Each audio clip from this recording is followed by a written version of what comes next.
오늘은 민수기 10장 29절부터 36절 말씀을 본문으로 복되도다 순례자의 영혼이여 라는 제목으로 하나님의 말씀의 은혜를 잠시 나누고자 합니다.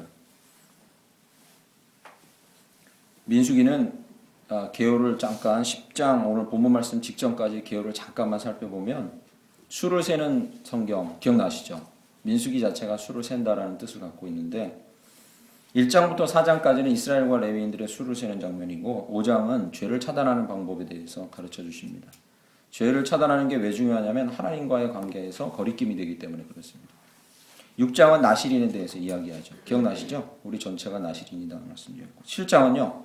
8장까지 드림에 대해서 얘기합니다. 하나님께 자원하여 드린 것 이렇게 얘기합니다. 그런 얘기가 쭉 나오고 9장과 10장은 이스라엘 백성이 광야길을 가는 과정에 대한 이야기입니다.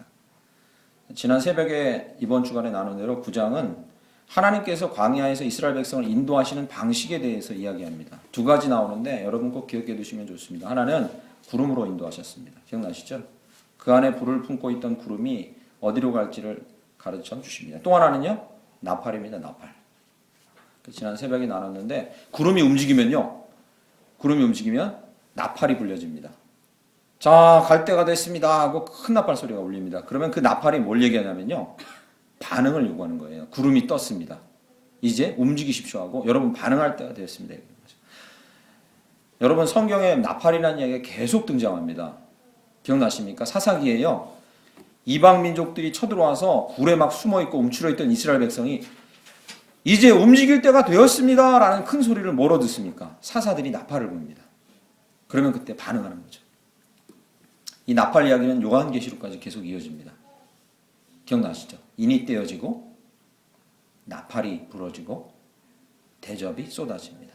나팔이 불려진다는 얘기는요. 우리에게 강한 반응을 요구하는 거예요. 그러니까 하나님께서 광야에서 이스라엘을 인도하실 때 구름도 움직였고 그것만 갖고 안 되고 나팔까지 불려졌어요. 반응을 요구하시는 거죠.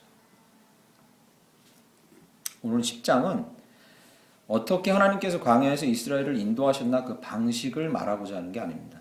10장에서는 그 방식을 말하고 싶은 것이 아니라 광야가 어떻게 우리에게 유익한가라는 것에 대해서 말해주고 싶은 거예요. 광야의 유익이 무엇이고 하나님이 왜 광야를 우리에게 허락하셨을까라는 것이죠.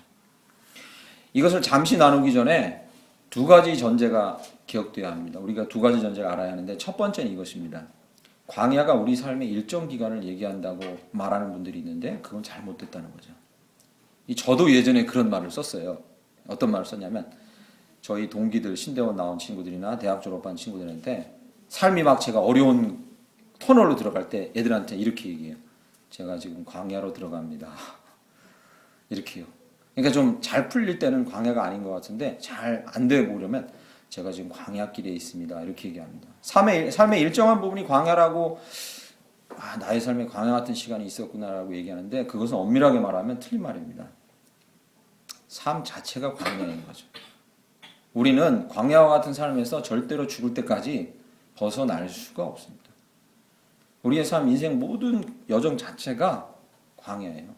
그래서 이제 이스라엘이 광야길을 걸었다 하는 건 우리가 어려운 시절을 거치고 다 지나간 다음에 파라다이스에 다다라고 부족함이 없는 때가 올 거다. 고생 조금만 하면 그렇지 않다는 거죠. 성경은요. 우리의 인생 전체를 광야라고 얘기해요. 그러면 이러한 전제를 우리가 갖고 이 인생을 우리가 대한다면 우리가 갖게 되는 소망이 오히려 있어요. 뭐겠습니까? 우리 인생의 일정한 기간만이 광야라면 이때만 잘 넘기면 어디로 피할 데가 있겠지. 요 시기만 피하면 내가 잘 되겠지 하지만 그냥 그렇지 않다는 거죠. 광야와 같은 인생 자체에서 우리가 유익을 얻을 수 있고 그 광야가 나에게 허락된 목적을 깊이 깨달을 때 내가 유익을 얻는 거지 그걸 피한다고 다른 곳에 가는 게 아니에요. 그걸 피한다고 다른 좋은 게 우리에게 있는 게 아니에요. 여기 합당한 동화가 뭡니까? 파랑새. 내게 꿈이 있은 파랑새를 찾아 떠났는데 파랑새 가까운 데 있어요. 마치 그런 거죠. 광야와 같은 지금 여기서 우리가 왜 우리에게 광야를 허락하셨는지 그것을 알 수 있을 때 우리의 인생 전체가 정말로 그 광야를 누리고 복된 삶 될 줄 믿습니다. 다른 데 없어요. 다른 데 찾을 수도 없고요. 이 기간만 넘기면 광야. 그렇지 않습니다. 절대로 그렇지 않습니다. 두 번째 전제는 이것입니다. 오늘 본문 말씀 29절과 32절에 나와 있는 이 사건으로 광야에 대한 두 번째 전제를 우리에게 가르쳐 주시는데 이렇습니다. 29절에 모세가 장인 미디안 사람 르우엘의 아들 호밥에게 이르되, 이 모세의 장인에 대한 이름은 하도 여러 가지가 나와서 헷갈리죠. 그죠? 그래서 여기 29절에 나와 있는 이 호밥이 모세의 장인이 아니라고 말하는 사람도 있지만, 그러나 모세의 장인이라고 일컫는 것이 그렇게 해석하는 게 가장 보편적입니다. 29절에서 32절까지 내용은 이렇습니다. 이제 시내산을 떠나 가나안으로 향해 가는데 모세가 그의 장인에게 얘기하는 거죠. 장인이시여 당신도 우리와 동행하소서. 이렇게 얘기하는 거죠. 동행하라고 부탁한 목적은 31절에 나옵니다. 보시죠. 모세가 이르되 청하건대 우리를 떠나지 마소서. 당신은 우리가 광야에서 어떻게 진칠지를 아나니 우리 눈이 되리이다. 이렇게 얘기합니다. 모세가 강력하게 장인 호밥에게 광야길에 같이 가자고 한 이유는 하나입니다. 뭐겠습니까? 여기 나오죠. 31절에 그 지역 길을 너무 잘 알아서 어디다 진치고 어디 가면은 물이 있고 식물이 있는지를 너무 잘 알기 때문에 우리를 이끌어 주소서, 이런 얘기입니다. 우리에게 가이드가 되어 주소서, 이런 얘기죠. 이것은 인간적인 생각으로 보면 어찌 보면 당연한 제안입니다. 그렇지 않습니까? 길을 아는 자와 누군가와 동행하는 게 낫지 길을 잘 모르는 자와 동행하면 그거 피곤하죠. 이러한 제안은 당연합니다. 그런데 오늘 본문 말씀에서 광야길을 가는 저희들에게 두 번째 전제를 가져다 주는 것은 이것입니다. 32절과 33절 사이가 이상하다는 거죠. 이야기의 진행이 이상해요. 눈치채셨습니까? 지금 모세가 장인 호밥에게 동행해달라고 두 번이나 간곡히 부탁하고 후하게 대접하겠다 당신을 하는데도 33절 보세요. 이 32절에 33절 사이에 호밥이 그 제안을 거절했는지 받아들였는지 얘기가 없어요. 그렇지 않습니까? 그죠? 이 마땅한 이야기 진행이 아니에요, 이게. 얘기가 없어요. 뚝 잘라먹고 다른 얘기로 들어가요. 여기서 광야길을 가는 저희에게 두 번째 전제가 있음을 가르쳐줍니다. 뭐겠습니까? 호밥이 그걸 찬성했든 반대했든 이스라엘 백성이 광야길을 가는 거에는 아무런 영향이 없다라는 걸 강조하는 거예요. 호밥이 찬성했으면 그의 길이 더 복된 길이 되고 호밥이 반대했으니까 얘네들 어려움에 처하겠다.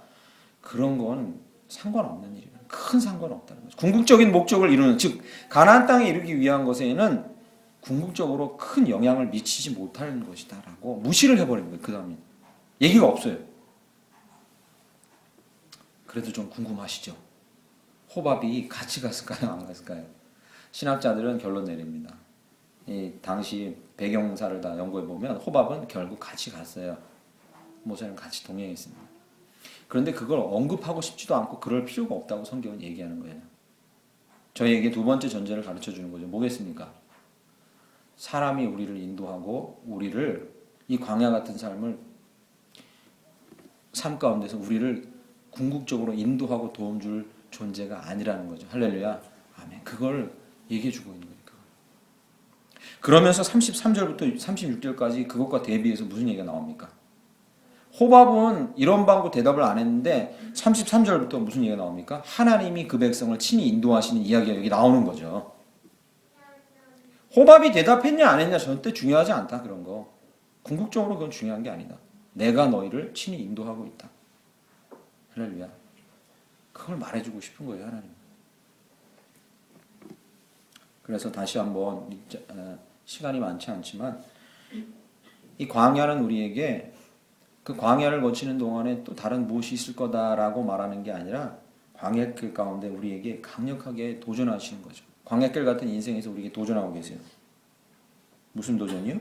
무겁고 지겹고 힘들고 쓸모없는 돌아가는 것 같은 이 인생의 삶에서 너희는 그런 인식을 버리고 광야길에서 충분히 내가 주는 은혜를 누려라. 할렐루야. 오늘 이 귀한 진리가 우리 가운데 새겨져서 이 광야, 이 땅, 이 삶에서 정말로 하나님이 주시는 은혜를 누리기를, 이 영적인 유익을 하나도 빠짐없이 누리길 간절히 축원합니다. 아멘. 이미 방법은 나와 있어요. 성경에 뭡니까? 구름과 나팔과 언약궤로 인도하셨어요. 말하자면 구약시대 구름과 나팔과 언약궤는 지금은 뭐겠습니까? 성경 말씀과 성령님이시겠죠. 우리가 방법을 모르는 건 아니에요. 그러나 우리가 계속해서 고민하는 게 뭐냐면 도대체 이런 인생이 우리에게 무슨 도움입니까? 라는 것이 우리의 고민인 거죠. 왜 나를 구원시키고 구원해서 불러주신 다음에 가장 좋은 방법은 무엇입니까? 이 광야 인생 어려운 거 안 보는 가장 좋은 방법은 뭐죠? 빨리 데려가시는 거죠. 구원한 다음에 즉각 하늘로 소환하시면 그게 가장 좋은 거예요. 이 웃으시지만 그냥 사도 바울이 뭐라 했습니까? 뭐라 했죠? 나도 이 땅에 사는 날보다 빨리 주의 곁으로 가는 것이 좋은 줄 안다. 난 그걸 정말로 바란다. 그렇지 않습니까? 그죠? 하나님이 이 광야길에서 우리에게 뭔가 유익되게 하시려고 하는 목적이 아니었으면 빨리 불러가시는 게 제일 좋아요. 그렇지 않습니까? 그러나 무엇인가 이 광야의 삶도 우리에게 유익하기 때문에 하나님 우리에게 주신 거죠. 광야길이 우리에게 어떻게 유익된지 짧은 시간이지만 잠시 세 가지 살펴보고자 합니다. 오늘은 본문 말씀을 중심으로요. 이 광야길을 가는 순례자와 같은 저와 여러분 복된 자들인 줄 믿습니다. 정말 복된 자들입니다. 저희는. 첫 번째 33절 말씀 보시죠. 33절 그들이 여호와의 산에서 떠나 3일 길을 갈 때에 여호와의 언약궤가 그 3일 길에 앞서가며 그들의 쉴 곳을 찾았고 이렇게 얘기합니다. 그냥 지나쳐버릴 본문일 수도 있지만 단어일 수도 있지만 우리는 주의를 기울여야 합니다. 쉴 곳을 찾았다라는 말은 이 앞에 언약궤가 움직일 때는 잘 쓰이지 않는 말이었습니다. 그때는 뭐라고 쓰였냐면 장막을 칠 곳을 찾았고 머물 곳을 찾았고 야영할 곳을 찾았고 이런 다양한 표현들로 쓰여져 있었습니다. 오늘은 뭐라고 쓰여 있습니까? 쉴 곳을 찾았고. 이것은 그냥 쓴 말이 아닙니다. 대단히 깊은 의미를 가진 상징적인 말입니다. 이스라엘 광야길에서 그들은 아무리 열심히 행하고 은혜를 구하려 해도 진정한 안식을 누리지 못하고 순례하는 인생임을 보여주고 계시고 그나마 하나님께서 앞서가시면서 쉴 곳을 찾지 않으시면 절대로 쉼을 얻을 수 없는 인생들이었다는 것을 강조하고 있는 것입니다. 이 땅에 사는 모든 인생들이 그렇습니다. 쉼을 얻고 안식을 얻고자 하지만 그 안식을 얻지 못하는 안타까운 모습을 오늘 본문 말씀을 통해서 저희에게 비유적으로 가르쳐 주고 계신 거죠. 그래서 히브리서 4장 9절은 이렇게 얘기합니다. 아주 멋있는 말이에요. 히브리서 4장 9절에 이렇게 얘기합니다. 안식할 때가 하나님의 백성에게 남아있도다. 할렐루야. 다시 한번요. 안식할 때가 하나님의 백성에게 남아있도다. 이 말씀은요 어떤 의미냐면 아무리 너희가 몸부림쳐도 이 땅에서는 참된 안식을 누리기가 너무 힘들다. 그래서 아직도 너희는 안식을 찾아 헤매는 백성들이다. 이렇게 히브리서 4장 9절은 우리에게 이야기합니다. 이스라엘 백성은요 광야길에 접어들자마자 그리고 이스라엘이 완전히 두 나라로 쪼개지고 포로로 완전히 끌려가서 70년간 포로 생활을 하기 전까지도 그들은 꿈에도 바라는 안식을 누릴 수 있는 하나님의 땅 나라를 구했어요. 그러나 여러분 이스라엘 역사를 아시지 않습니까? 이스라엘 백성이 그 참된 안식의 땅으로 들어갔습니까? 실패했어요. 결국엔 실패했습니다. 생각해 보세요. 애굽에서 탈출해 나온 1세대는 어디서 다 죽었습니까? 광야에서 다 죽었어요. 그 자녀들이 가나안 땅에 들어가긴 했지만 그 가나안 땅은 영속적으로 유지됐습니까? 그렇지 않았어요. 거기서도 안식을 누릴 수가 없었어요. 포로로 다 끌려갔고 디아스포라 됐고 비로소 이스라엘이라는 나라가 회복된 거는 20세기 들어와서예요. 얼마나 놀랍고 황당한 일입니까? 그들이 꿈에도 찾던 그 안식, 참된 안식을 이스라엘 백성은 아직도 누리지 못했어요. 지금도 유대인들은 자기들이 안식을 누리고 있다고 생각하지 못해요. 왜? 예루살렘 회복 안 됐거든요. 온전하게 그 땅에 회복되지 않았어요.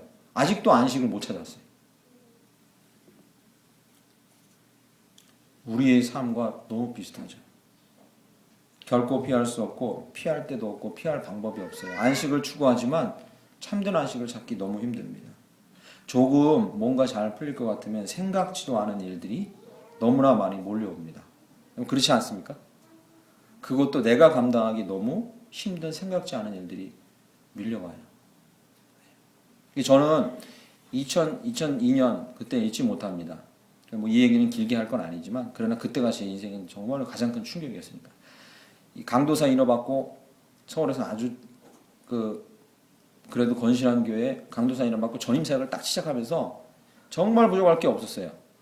여기 수원 합신에서 THM 사역을 학위를 막 마치고 서울에서 이제 그럴듯한 교회에서 사역 딱 시작하면서 야 요만큼만 되라 정말 이러면 좋겠다 하는데 그럴 때 생각지도 못하고 감당할 수 없는 일이 밀려와요. 참 인생이라는 그렇죠. 그때 제가 이제 수요 예배 딱 마치고 단에서 내려오는데 저희 이 아이가 병원에 입원해서 심각한 상태라는 연락을 받고 그때 제가 무슨 생각으로 그 청담동에서 서울대학병원까지 택시 타고 날아왔는지 기억도 안 나요. 아무런 정말 혼미한 상태에서 뒤에서 계속 택시 기사를 재촉했죠. 빨리 좀 가주세요. 제발 빨리 가주세요. 우리 애 죽습니다. 이렇게 생각지도 않은 일들이 밀려와요. 그런데 몸은 점점 쇠약해가요. 몸은 점점 쇠약해가요. 우리 의지도 쇠약해가고. 제가 작년에 종로에서 대학 동기들을 만났습니다. 20년 만에 만난 거거든요. 그 중에 진짜 20년 만에 만난 아이들이 있어요. 그런데 제가 나이가 죄송합니다. 외람되지만 아직 50도 안 됐거든요. 이런 얘기 드려서 죄송한데 앉아가지고요. 몇 명 안 되는 3, 4명 되는 아이들이 대학 동창들이 앉아서 하는 얘기가 나중에 이야기가 중반쯤 가니까 진짜 저는 들으면서도 웃기더라고요. 무슨 얘기하고 있냐면 야 우리가 이제 무슨 낙이 있겠냐. 좀 자주 만나면서 살자. 우리가 무슨 즐거움이 있겠냐. 좀 만나면서 살자 이런 거예요. 그래서 제가 속으로 되게 웃었어요. 나이가 한 60대는 되신 분들 이렇게 모여 앉아 있는 것 같은 그런 느낌인 거예요. 그게 뭘 말하냐면요. 이 처음에 30대, 40대는 막 엄청나게 막 뭔가를 목표를 향해 쫓아가다가 이제는 깨닫게 된 거예요. 뭘 깨닫게 된 거예요? 몸부림을 치는데도 인생의 세파가 너무 거세서 이제는 그 목표나 성취 이런 것보다 더 중요한 게 있다는 걸 서서히 알아가게 된 거죠. 그걸 알아가게 된 거죠. 그리고 내가 아무리 노력하고 방비하고 계획하고 앞뒤문을 닫아놔도 내가 예측할 수 없는 뭔가가 계속 밀려와서 이거보다 더 소중한 걸 내가 추구해야겠다는 게 이제 조금씩 알아가는 거죠. 그런 깨달음의 고백인 거죠. 적어도 저는 그렇게 느꼈습니다. 안식을 절대 아무도 누릴 수가 없습니다. 어찌하면 좋겠습니까? 광야는 우리의 육신을 쇠하게 하지만 그러나 그때 여러분 꼭 기억하십시오. 이 광야를 걷게 하신 그 주님은 우리에게 분명히 영적인 유익을 주시려고 이 길에 저희를 두셨다는 것입니다. 할렐루야. 그래서 소망하십시오. 예수님께서는 그래서 이 땅에 오시고서 십자가를 지시기 전에 이미 저에게 말씀하십니다. 내게로 오라 내가 너희를 쉬게 하리라. 내게로 오라 내가 너희를 쉬게 하리라. 무슨 말씀입니까? 내가 너희들이 지금 죽어서 당장 주님 곁으로 가지 않고 재림이 이루어지지 않는다 할지라도 내가 너희가 참된 안식을 누릴 수 있는 길을 이 땅에서도 하나 가르쳐 주겠다. 뭐라고요? 내게로 오라. 내가 너희를 쉬게 하리라. 할렐루야. 아멘. 주님 안에서 참된 안식이 주님 안에서만 가능하다는 사실을 기억하시고 순례자의 길이고 광야 같은 삶이지만 이 안식을 마음껏 누린 저와 여러분 되길 간절히 축원합니다. 아멘. 그러려면요. 여러분 마음 가운데 머릿속에 안식에 대한 개념 하나를 잘못 생각하는 걸 바꿔야 합니다. 목사님 그런 말 하지 마세요. 예수님을 믿어도 술술 풀리진 않더라고요. 모든 문제가 술술 풀리진 않더라고요. 그런 말씀하지 마십시오. 예수님 믿어도 참된 안식을 누렸던 세월이 손가락에 꼽기가 힘들어요. 제 삶에. 이렇게 여러분 생각하실 수도 있습니다. 그러면 우리가 갖고 있는 안식이라는 개념을 좀 바꾸시면 됩니다. 우리는 안식이라는 개념을 어떻게 생각하냐면요. 쉼을 얻는다. 이렇게 생각하죠. 그러나 하나님 창조하시고 이 땅을 바라보시고 안식의 개념을 바로 말씀하셨습니다. 꼭 기억하십시오. 창조하실 때마다 하나님 말씀하신 게 있습니다. 보시니 좋았더라.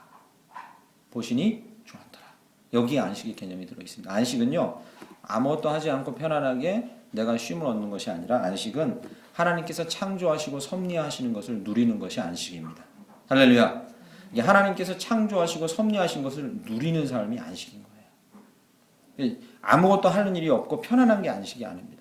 하나님께서 창조하시고 지금도 일하고 계시다는 것을 내가 누릴 수 있는 게 안식입니다. 가령 예를 들면 이것입니다. 눈이 와요. 눈이 이렇게 옵니다. 눈이 내려요. 그런데 눈이 내리는 게 어떤 분들한테 안식이고 어떤 분들한테는 마음의 부담이고 짜증이에요. 아이들한테는 안식입니다. 오! 제가 밴쿠버에 있을 때 밴쿠버는요 눈이 잘 안 와요. 그리고 저 아래 지방도 눈이 안 오는 지역이 있잖아요. 그러면 거기 있는 분들은요 어른이라도 눈이 오면 일단은 쓸어야 되는 거 생각 않고 눈이 옵니다. 하나님 창조하신 눈이 옵니다. 눈 진짜 오래간만에 봤습니다. 눈 보고 환호해요. 하나님이 행하시는 섭리, 창조 이거를 누리는 거죠. 이 안식하는 거예요. 그런데 서울 경기 지역에 살면요 눈이 오면 일단 아시겠네. 이거 쓸어야 되는데. 하나님이 똑같이 창조와 섭리로 행하시는 일을 보고 안식을 못 누려요. 안식을. 차이가 뭔지 아시겠습니까?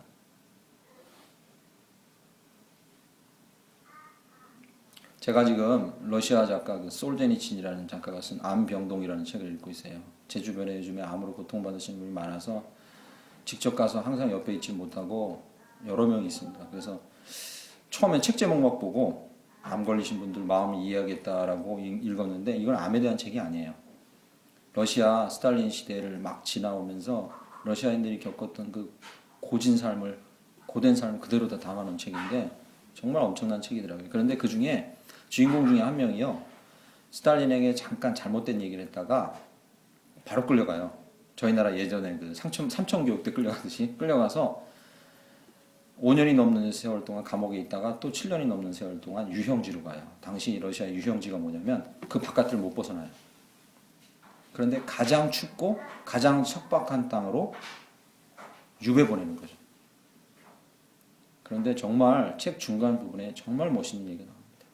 이 사람이 암에 걸려가지고 병원에 들어와 있는 동안에 자기가 생각했어요. 내 인생에 단 한순간이라도 정말로 마음 가운데 안식을 누리고 평안을 누리고 기쁨을 누렸던 때가 언젠가를 회고해봐요. 그러면서 길게 편지를 누구에게 써요. 그런데 아무리 찾아봐도 그곳이 어디냐면 유형지였던 거예요. 자기가 유배당에 간 땅, 그 추운 땅, 그 험악한 땅. 그러나 봄꽃이 피고 그리고 그 땅을 일구려고 할 때 사람들이 같이 자기를 사랑해주는 사람이 힘써서 그걸 개간하고 그러면서 거기서 눈물을 흘리고 기쁨을 나눴던 거기가 나중에 고백해요. 편지를 다 마치면서 그 사람이 거기가 바로 나에게는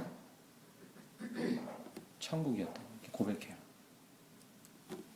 무슨 말씀을 드리고 싶냐면 이 안식이요. 아무것도 하지 않고 모든 일이 잘 풀리는 이게 안식이 아니라는 거죠. 하나님이 지금도 섭리하고 계시고 일하고 계시고 하나님 때문에 이런 일이 일어나고 있고 심지어 나에게 조금 지금은 힘든 일이 일어날지라도 이게 하나님에게 무슨 섭리가 있을 것이다. 분명히 나를 향한 하나님의 말씀하심이 있을 것이다라는 이런 식으로 창조와 섭리를 바라볼 수 있다면 그게 안식을 누리는 삶이라는 거죠. 그런 삶 가운데 있길 간절히 축원합니다. 그런 삶을 누리시길 간절히 축원합니다. 그런 안식 가운데 있길 간절히 축원합니다. 이게 광야길을 가는 저희들에게 주시는 하나님의 은혜예요. 김 목사님 어려움 많이 안 겪어서 그런 소리 할 텐데 함부로 얘기하지 마세요 인생. 죄송합니다. 저도 50인데 험한 꼴 많이 겪었습니다. 정말 험한 꼴 많이 겪고 여기까지 왔습니다. 그냥 평상적으로 다른 목사들이 살아오는 삶을 살아오지 못했습니다. 정말 어려운 일이 저희 가족에도 많았고 제 개인적으로도 많았습니다. 그런데 그걸 다 겪고 오면서 하나님이 저에게 주시는 확신은 무엇이냐면 안식은 조건과 상황이 저에게 주는 게 결코 아니라는 거죠.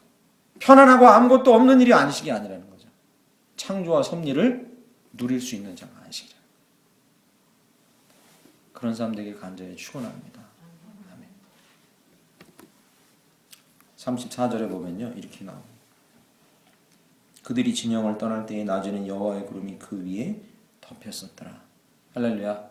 아멘. 광야길을 가는 동안에 순례자인 저희가 영적으로 누릴 놀라운 복은 바로 34절 뒷부분에 나온 것입니다. 덮으시는 은혜를 구하고 누리는 거죠.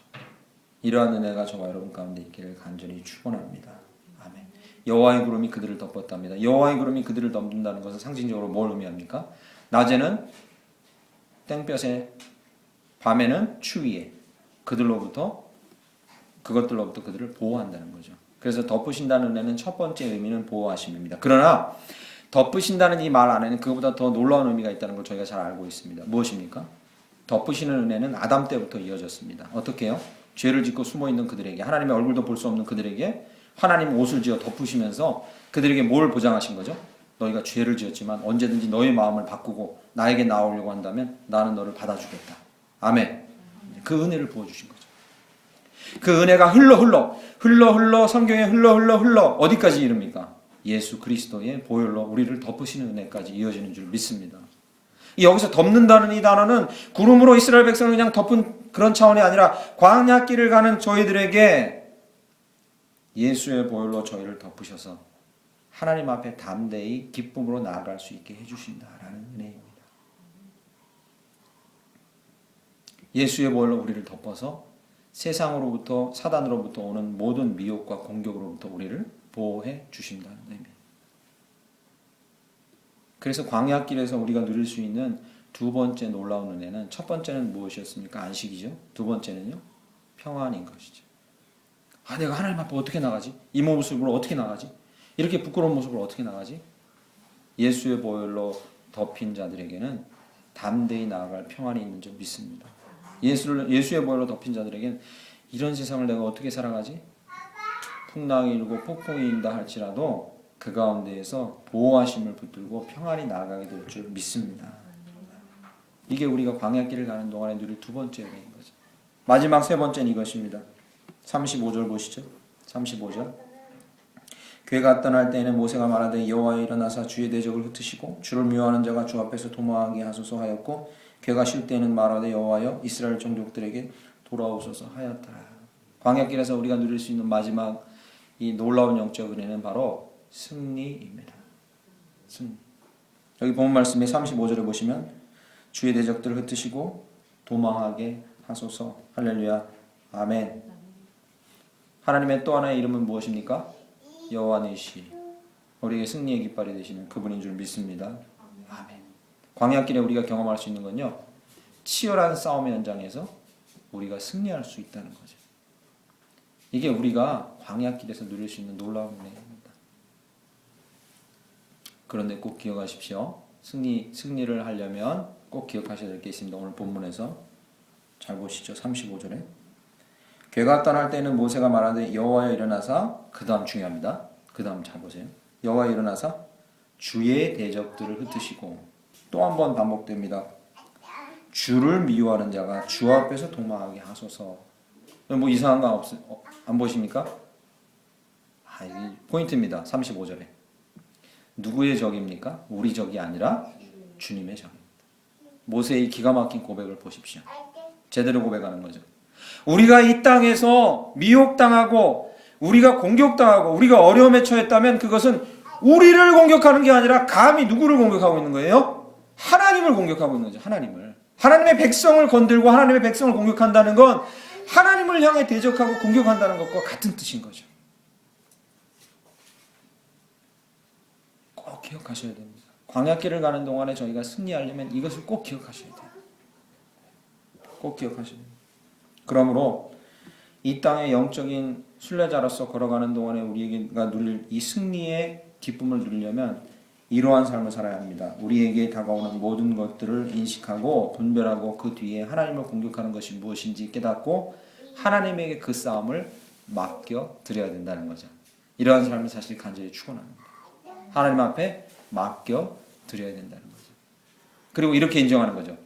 저들은 저의 대적이 아니라 주님의 대적입니다. 주님 일어나셔서 흩으시고 주께서 친히 대적하사 무찌르시옵소서라고 고백하고 나가야 된다는 거죠. 저 기도원에 올라가면서 어릴 때 기도원 강사님께 많이 들었던 얘기입니다. 남편이 속색입니까? 제 왼수 뭐 저것 때문에 내 인생이 이러지 마시고, 원수가 우리 사이를 흠집내고 갈라놓아서 남편을 막 들쑤시고 해서 이 가정을 혼란스럽게 합니다 하고 대적을 잘 선택해야 되는 거죠. 내가 공격할 대적을 잘 선택해야 되는 거죠. 하나님, 원수가 우리 가정을 힘들게 합니다. 하나님 힘들게 하는 거랑 마찬가지네요. 하나님 일하시옵소서, 행하시옵소서. 이렇게 그 싸움의 실체를 알고 상대를 제대로 알고 그리고 하나님께 올려드리고 맡겨드릴 수 있어야 승리할 수 있다는 거죠. 그러면요, 여러분 승리의 방법을 아셨습니다. 여러분 여쭙겠습니다. 운동도 그렇고 공부도 그렇고요, 이기는 방법을 아는 아이들은 항상 이깁니다. 맞지 않습니까? 그죠? 방법을 모르면요 열심히 하는데 항상 져요. 오늘 11시에 빅 매치 있다는 거 아십니까? 저는 솔직히 목사만 아니면 요 프로그램 보고 싶은데, 정말 이 지금 100년에 한 번 나올까 말까 한 권투 선수가 지금 권투 경기를 끝냈나 모르겠는데 하고 있습니다. 이름하여 게나디 골로프킨. 한국인의 피가 섞인 러시아인이에요. 중앙아시아 사람인데 36번가량 싸웠는데요, 한 번도 안 졌어요. 와, 놀랍습니다. 놀라워요. 오늘 드디어 미국의 암을 이겨내고 완전히 복서로 이렇게 승리한 미국인이랑 붙어요. 세기의 빅매치. 경기가 11시입니다. 근데 예배 드려야죠. 그죠? 근데 제가 그걸 보면서 느끼는 거예요. 이 골로프킨이라는 사람은요, 이기는 법을 알아요. 정말 탁월하더라고요. 그러니까 똑같이 운동을 하고 경기를 하고 경기장에 딱 임했는데 잘 맞지도 않고 맞아도 강한 걸 피하고 그리고 정확하게 가격해요. 그래서 해설자들이 뭐라고 얘기하냐면 이렇게 얘기합니다. 하나같이. 정통 복서. 즉 기본이 잘 갖춰지고 싸우는 방법을 제대로 알기 때문에 이길 수밖에 없다는 거예요. 정말 기본이 잘 돼 있고 싸우는 방법을 제대로 안다는 거죠.